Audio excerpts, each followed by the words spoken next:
Un abrazo, queridos hermanos y amigos. Qué bueno poder nuevamente comunicarnos con ustedes y llegar a cada uno con el mensaje de la palabra de Dios. Este comentario está titulado Testificar con el poder del Espíritu. El texto central, Hechos 4:31. Cuando hubieron orado, el lugar en que estaban congregados tembló, y todos fueron llenos del Espíritu Santo, y hablaron con denuedo la palabra de Dios. ¿Cómo estás, hija? Muy bien, gracias a Dios. Qué bueno. Pensemos por un momento cuando el Señor le dice a los creyentes, a los discípulos, que debían ir por todo el mundo a predicar el Evangelio. ¿Cómo se sentirían? Como con mucha responsabilidad. No, y tuvo que haber parecido para ellos una misión imposible. ¿Por qué? Porque era un pequeño grupo, la labor era grande, no tenían posiblemente dinero, no eran limitados y eran creyentes comunes. Me llama la atención la expresión sin educación. Por supuesto que cuando habla sin educación está hablando posiblemente de educación intelectual, no habían estado en universidades, o sea, no eran hombres que hubiesen tenido mucha preparación. ¿Pero qué hizo Dios con ellos? Les dio lo que ellos no tenían, suplió sus necesidades. Ahora, María Eugenia, amigos y hermanos, nuestra labor en el mundo es una labor realmente gigantesca. Tenemos un mundo con demasiada población, ciudades con millones y millones de habitantes. ¿Cómo vamos a terminar esto, María Eugenia?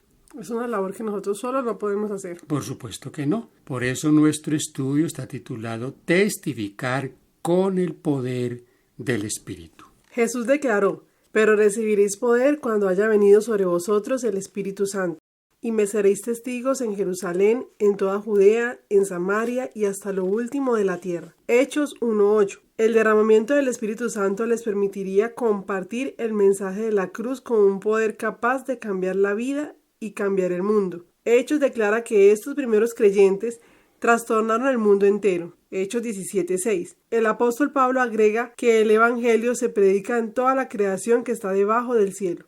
Colosenses 1:23. En este estudio nos enfocaremos especialmente en el papel del Espíritu Santo al llenar de poder nuestro testimonio por Cristo. Jesús y la promesa del Espíritu Santo. ¿Por qué era importante para los discípulos que el Señor se fuera? Posiblemente esta era una preocupación de ellos porque iban a quedar sin su maestro, pero Él les hace una promesa. Y mire que el versículo 7 de Juan 16 nos da la respuesta. ¿Lo puedes leer, María Eugenia? Pero yo os digo la verdad, os conviene que yo me vaya, porque si no me fuese, el Consolador no vendría a vosotros, mas si me fuere, os lo enviaré. Ahí está la respuesta a su pregunta, María Eugenia. Les enviaría el Consolador, o sea, el Paracletos. No los iba a dejar huérfanos. ¿Qué haría el Espíritu Santo? Capacitarlos, guiarlos en sus actividades de testimonio. Ahora, ¿esa promesa también es para nosotros? Claro que sí, no nos dejará solos a nosotros. No estamos solos, no estamos solos. La obra que tenemos por hacer es una obra de tamaño gigantesco, pero el Espíritu Santo es una promesa para el pueblo de Dios en los tiempos finales. Los millones y millones que deben ser amonestados, que deben escuchar el mensaje de Jesús, lo van a escuchar. Y no tanto que lo van a escuchar de hombres que tienen en sí cosas extraordinarias, no, lo van a escuchar de esos hombres, pero llenos del Espíritu Santo. Juan 15, 26 y 27. Pero cuando venga el Consolador, a quien yo os enviaré del Padre, el Espíritu de verdad, el cual procede del Padre, Él dará testimonio acerca de mí, y vosotros daréis testimonio también, porque habéis estado conmigo desde el principio. Capítulo 16, versículo 8. Y cuando Él venga, convencerá al mundo de pecado, de justicia y de juicio. El proceso ahí es bien bonito. El Espíritu Santo daría testimonio de Jesús y nosotros también daríamos testimonio. Me gusta el versículo 8 de Juan 16, los propósitos o lo que el Espíritu Santo hace. Primero, convencerá. Ese convencerá es fundamental en la obra misionera. No somos nosotros los que convencemos. Podríamos convencer a una persona y hacer que cambie de creencias, pero no va a cambiar su corazón. Podríamos hacer que acepte una transformación externa, pero no una transformación interna que solo lo podrá hacer el Espíritu Santo. O sea, Él va a crear esa receptividad en los corazones. ¿De qué va a convencer? De pecado, de justicia y de juicio. Jesús nos dice claramente, el Espíritu Santo convencerá al mundo de pecado, de justicia y de juicio. Juan 16:8.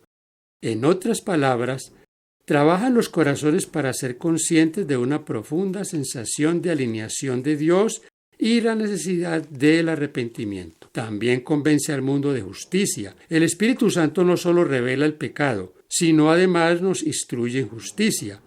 Él revela la magnificencia de la justicia de Jesús en contraste con nuestra propia inmundicia. El papel del Espíritu Santo no es solamente señalar lo malo que somos, es revelar cuán bueno, amable, compasivo y amoroso es Jesús y moldearnos a su imagen. ¿Podríamos nosotros entonces, María Eugenia, hacer que una persona cambie?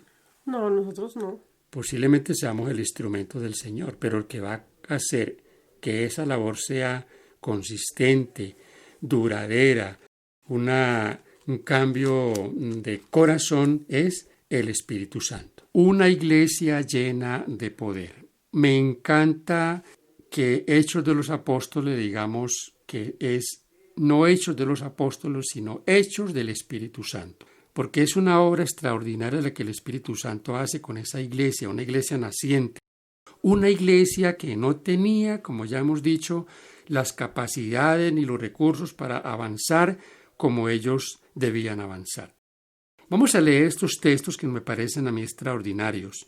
Hechos 2, 41 y 42. Así que los que recibieron su palabra fueron bautizados y se añadieron aquel día como 3,000 personas y perseveraban en la doctrina de los apóstoles, en la comunión unos con otros, en el partimiento del pan y en las oraciones. Capítulo 4, versículo 4 y versículo 31. Pero muchos de los que habían oído la palabra creyeron, y el número de los varones era como 5,000. Cuando hubieron orado, el lugar en que estaban congregados tembló, y todos fueron llenos del Espíritu Santo, y hablaban con denuedo la palabra de Dios. Capítulo 5, versículo 14 y 42. Y los que creían en el Señor aumentaban más, gran número así de hombres como de mujeres.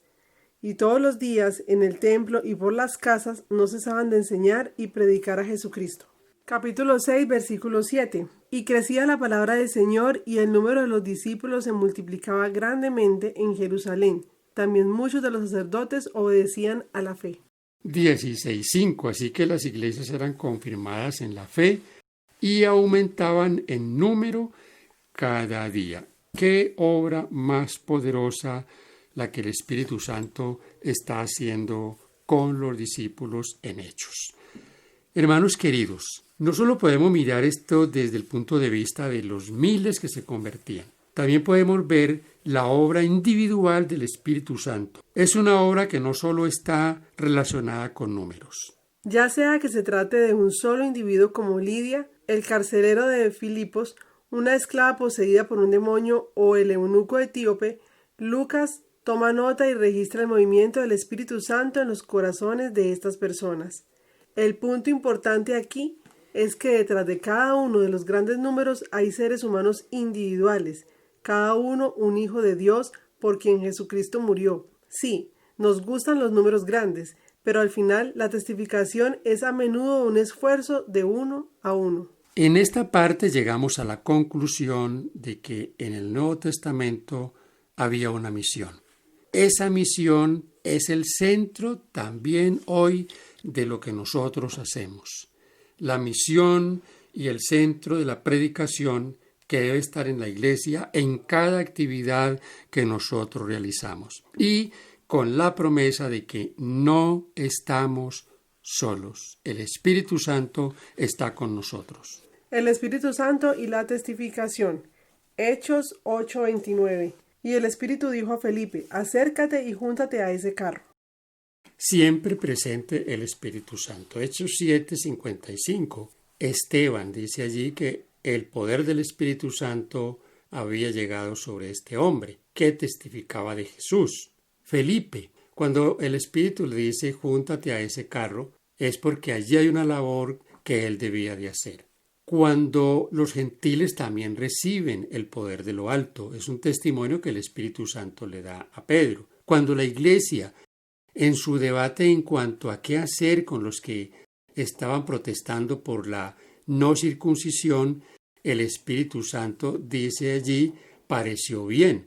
O sea, fue el Espíritu Santo el que los guió. En cada uno de estos pasos vemos la presencia del Espíritu Santo. ¿Qué es lo que aquí estamos viendo nosotros? El variado ministerio, la actividad del Espíritu Santo. Una actividad que nosotros también debemos ver hoy. En cada acto, en lo que hacemos, en la testificación, en lo que hacemos en nuestras reuniones de adoración, el Espíritu Santo siempre debe ser el centro de todo, porque Él es el que nos está guiando en cada actividad.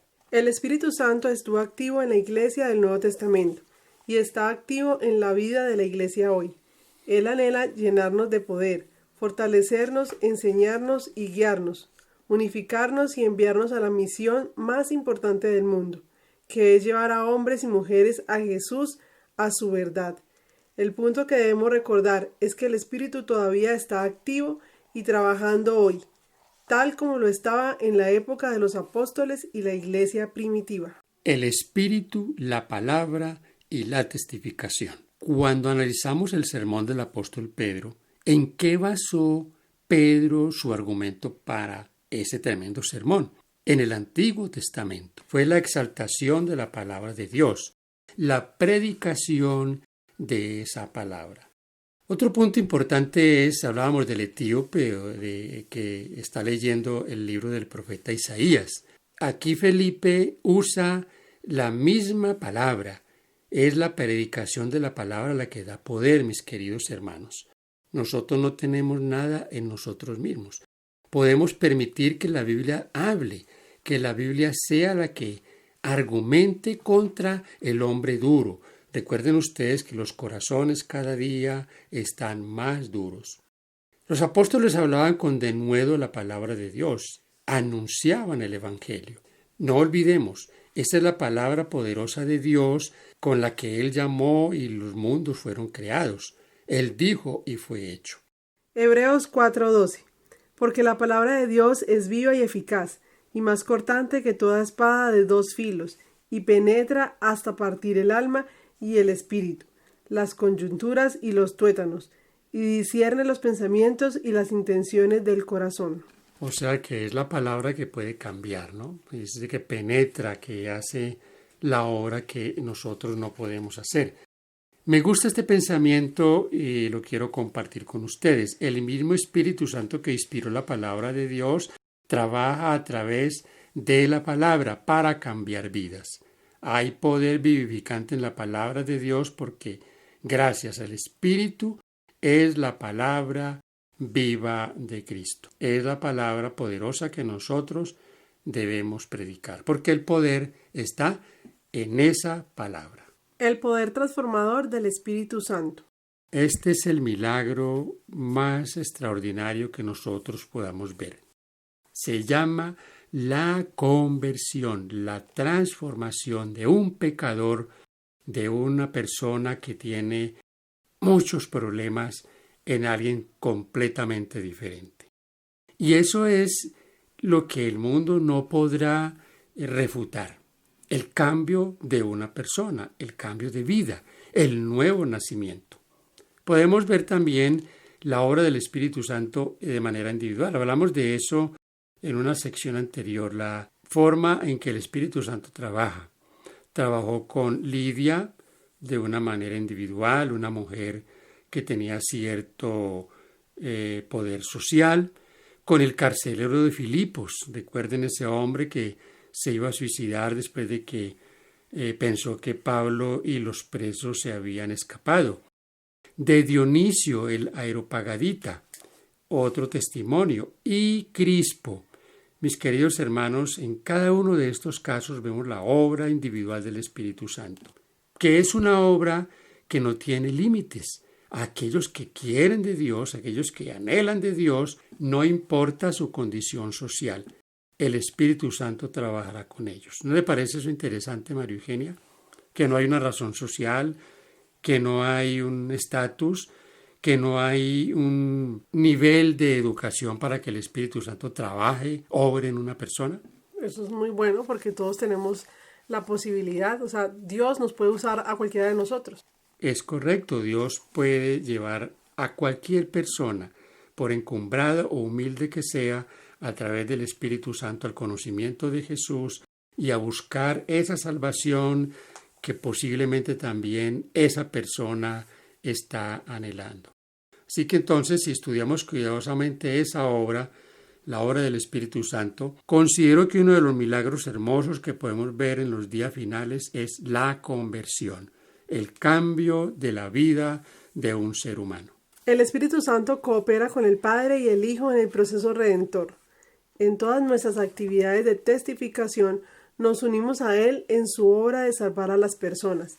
Él convence los corazones, abre puertas de oportunidad a través de la palabra, ilumina las mentes y revela la verdad, rompe los lazos de prejuicio que nos esclavizan, triunfa sobre los prejuicios culturales que oscurecen nuestra visión de la verdad y nos libera de las cadenas de los malos hábitos que nos esclavizan.